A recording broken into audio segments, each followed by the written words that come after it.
La voix des femmes, Séverine Ferrer l'a imaginée comme une aventure théâtrale à dimension sociale et humaine. Sur scène, la comédienne donne la parole à des personnalités connues et respectées dans leur milieu pour raconter leur récit et celui d'autres femmes victimes d'abus, de violences et d'inégalités. Un spectacle pour sensibiliser sans faire de revendications. Certaines témoignent à cœur ouvert en partageant leur histoire, d'autres dévoilent les textes de leurs camarades. Le public ne connaît pas l'identité des autrices pour ne faire de pub ou de buzz, mais bien pour partager et oser libérer la parole sans crainte du regard des autres. Le faire même de façon anonyme, si est important pour vous et pour les autres, insiste l'animatrice qui rend hommage aux femmes qui se sont battues pour nos droits. À l'occasion du 8 mars, Séverine Ferrer défend son engagement auprès de Gala. Gala.fr, votre projet La Voix des femmes s'apprête à partir en tournée.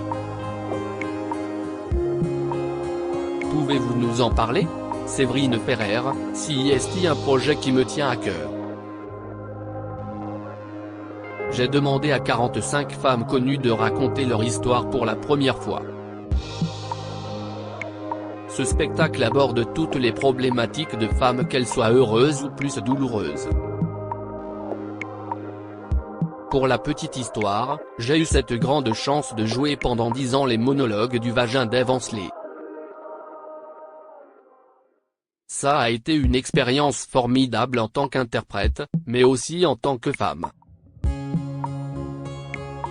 Les échanges que l'on avait avec les spectatrices et les spectateurs après les représentations étaient tellement intenses et enrichissants, nous nous sentions investis d'une mission libérer et transmettre la parole. Gala.fr, cette aventure, si est une façon de continuer le combat?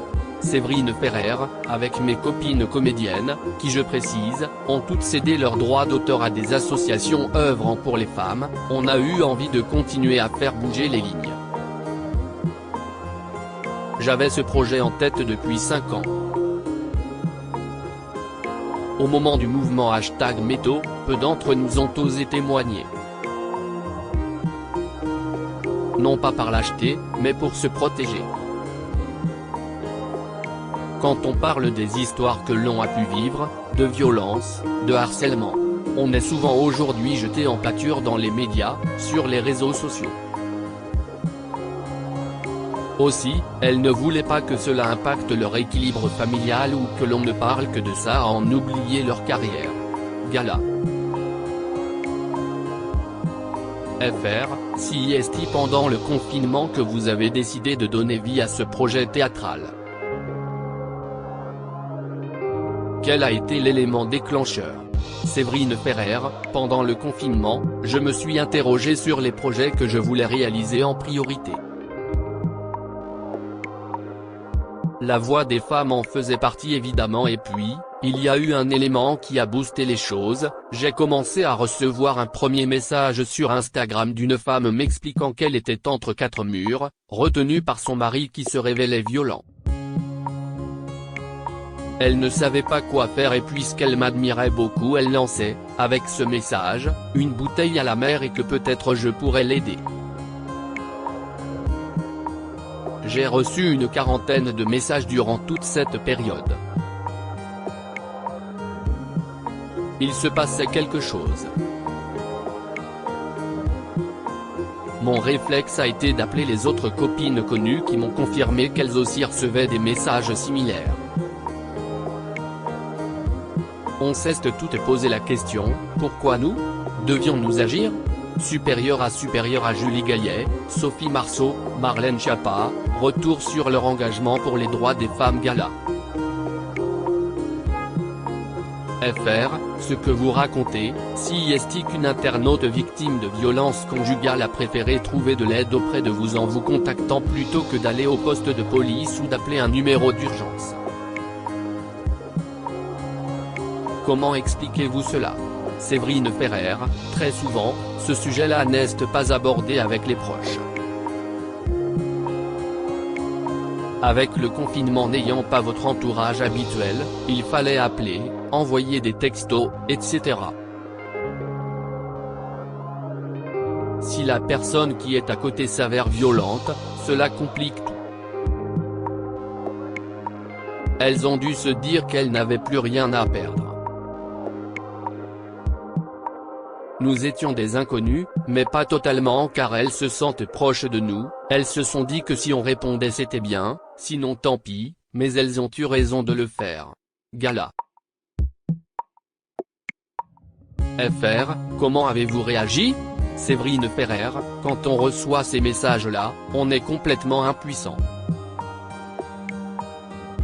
Je me suis posé, j'ai montré le message à mon mari. J'ai mis au moins 3 ou 4 heures à rédiger une réponse parce que, qui suis-je moi pour leur dire ce qu'elles ont à faire ? Je ne pouvais pas la laisser comme ça. C'était une énorme responsabilité et ce n'était pas simple. Je lui ai exprimé toute ma compassion sans porter de jugement sur son histoire, évidemment je l'ai aiguillé vers des associations au sein desquelles j'interviens, j'ai communiqué des contacts, le numéro d'urgence, le 3919, note de la rédaction.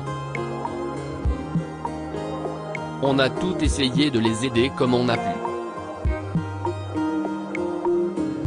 J'espère que certaines d'entre elles ont réussi à s'en sortir. Gala. FR, c'était le moment d'agir et si est ce que vous avez fait avec la voix des femmes. Séverine Ferrer, ça a été une énorme prise de conscience sur l'urgence d'agir. Au moment de #Métaux, on n'avait pas osé le faire, mais là, c'était le moment de prendre la parole. Toutes les histoires racontées sur scène ne sont que des histoires vraies. J'ai commencé par contacter 45 femmes connues pour tenter de les convaincre d'écrire leur récit. Certaines m'ont dit, Séverine, ça fait 25 ans qu'on vit avec ça. Hélène Ségara chante, on n'oublie jamais rien on vit avec. Si est exactement ça, on a mis ces histoires dans un coin de nos têtes et on a continué d'avancer, mais ça fait des dégâts. Gala.fr, le spectateur ne sait pas à qui appartient quelle histoire racontée sur scène. Séverine Ferrer, ce sont toutes des femmes connues et respectées dans leur secteur d'activité, il y a la féministe Elsa Wolinski, des avocates comme Nathalie Tomassini qui a défendu Jacqueline Sauvage, Valérie Bacot, mère de famille condamnée en 2021 à une peine symbolique pour avoir tué son mari violeur et proxénète, note de la rédaction, il y a aussi Mercedes Serra, fondatrice de l'agence de publicité BTC. J'étais ému de la confiance qu'elles m'ont portée, d'autant plus que toutes ces filles ont cédé les droits d'auteur de leurs textes à des associations. Gala.fr, dans le cadre de la voix des femmes, certains témoignages ont pu vous surprendre ? Séverine Ferrer, j'ai des copines, que je connais très bien, qui participent à ce projet, et pourtant quand j'ai reçu leurs textes j'ai découvert des choses qu'elles n'avaient jamais divulguées. Pour certaines, c'était vraiment la première fois qu'elles osaient se raconter. Certaines ont décidé d'assumer leurs textes, comme Nathalie Marquet-Pernot qui a eu un cancer ou encore Enora Malagré, atteinte d'endométriose, qui en ont déjà parlé de façon publique. Et d'autres, par pudeur, parce que tout cela est encore frais, n'osent pas et n'ont pas encore trouvé la force de pouvoir le faire. Gala.fr, cet engagement, souhaitez-vous le porter un peu plus haut, peut-être le rendre politique ? Séverine Ferrer, notre mission est de faire entendre ces histoires pour que ça n'arrive plus à d'autres femmes. On veut prendre la parole pour celles qui ne l'ont pas. Le but, si est d'interpeller pour faire bouger les choses. Ce serait pour nous une victoire si nous arrivions à sensibiliser un peu plus les politiques. Madame Marlène Schiappa a assisté à notre première à la mairie du 3e arrondissement de Paris et nous avons le soutien de Madame Pécresse. Gala.fr, il y a des textes qui font écho à votre histoire, Séverine Ferrer, et pas qu'à moi, chaque femme va forcément s'y retrouver. Ce qui est dingue, si est de se dire que nous avons vécu toutes ces histoires.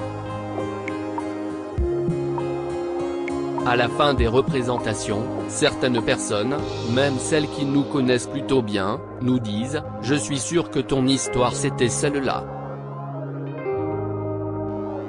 Ils se sont toujours trompés. Gala.fr, cela veut dire que, vous aussi, vous avez écrit un texte ? Séverine Ferrer, bien sûr, oui. Cela m'a fait le même effet qu'à toutes. Ce texte a été extrêmement thérapeutique. Je n'avais encore jamais osé témoigner. Je fais partie de ces filles qui n'osent pas encore assumer. Cela viendra peut-être avec le temps. Le chemin se fait petit à petit. Gala.fr, vous êtes maman, vous avez des fils. Les sensibilisez-vous à ces sujets ?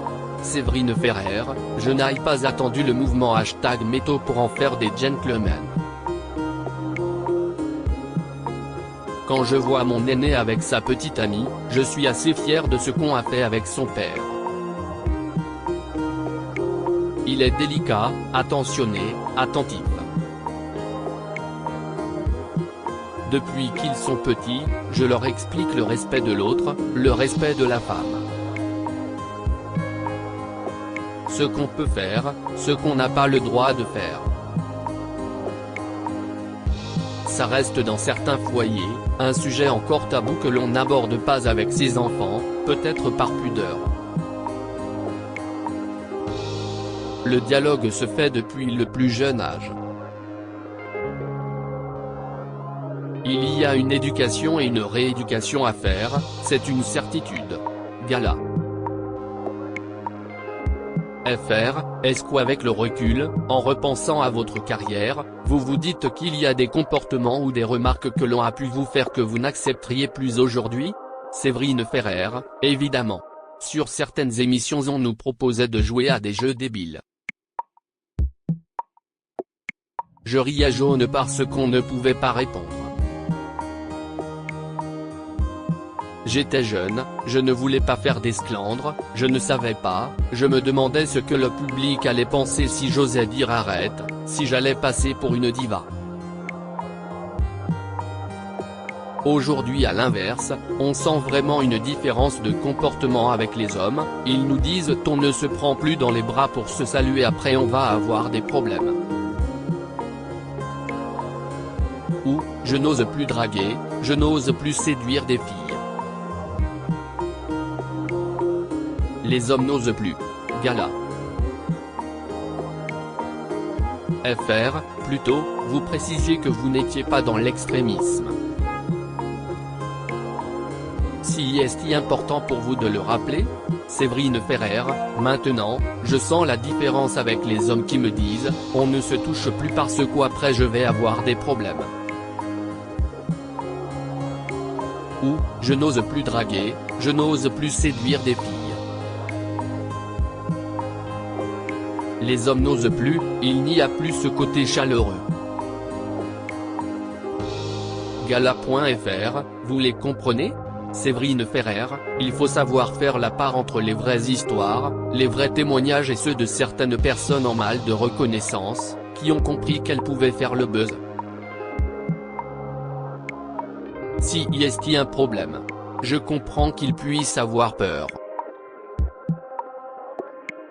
Gala.fr, que représente la journée du 8 mars pour vous ? Séverine Ferrer, si est-il l'anniversaire de ma grand-mère, rire. Si est-il merveilleux d'être né ce jour-là. Si est une journée symbolique, mais la journée de la femme devrait être tous les jours. Gala.fr, vous êtes optimiste ou pessimiste? Séverine Ferrer, les deux. Quand je vois toutes les problématiques du planning familial qui demandent de l'aide, quand j'entends qu'on régresse sur certains droits, cela m'attriste. Je pense à toutes ces femmes qui ont lutté, qui se sont battues pour nos droits. Je me dis qu'elles doivent se retourner dans leur tombe. On doit continuer à lutter pour les autres femmes. Quand j'ai eu la chance de rencontrer Simone Veil dans un avion et je lui ai dit merci pour ce qu'elle a fait pour nous. Nous sommes plus fortes ensemble, alors oui, je reste optimiste. Gala.fr, à l'époque de Fan 2, vous avez interviewé Britney Spears. Elle vous faisait déjà part de sa vie sous contrôle, elle a été hypersexualisée très jeune, avec une vie surexposée. Cela en disait déjà long sur la parole de la femme, le traitement médiatique de son intimité. Quel regard portez-vous sur son parcours? Séverine Ferrer, j'ai une tendresse infinie pour elle.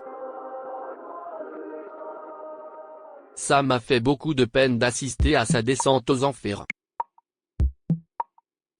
J'ai repensé à tout ce qu'elle disait, des moments intimes qu'on a partagés et avec du recul tout ça était prévisible. J'ai suivi le procès, j'espère qu'elle s'en sortira et qu'elle sera un jour heureuse. Gala.fr, quel message souhaitez-vous faire passer? Séverine Ferrer, nous ne sommes pas dans la revendication, ni dans l'extrémisme. Nous voulons dire aux gens qui nous regardent et qui nous apprécient que la notoriété n'épargne pas des violences, de la peine, de la douleur. Ces femmes que nous rencontrons dans les associations nous disent que leur vie est une fatalité, qu'elles ne peuvent plus rien faire. Elles nous répondent que leurs plaintes n'ont pas abouti, qu'elles ont été traitées de menteuses, d'affabulatrices. On veut leur dire que rien n'est fini. Notre histoire est aussi la leur. Si nous sommes debout, vous aussi, vous pouvez l'être. Ce spectacle La Voix des femmes est un vibrant hommage à la femme. Crédit photo, service de presse perpétuel.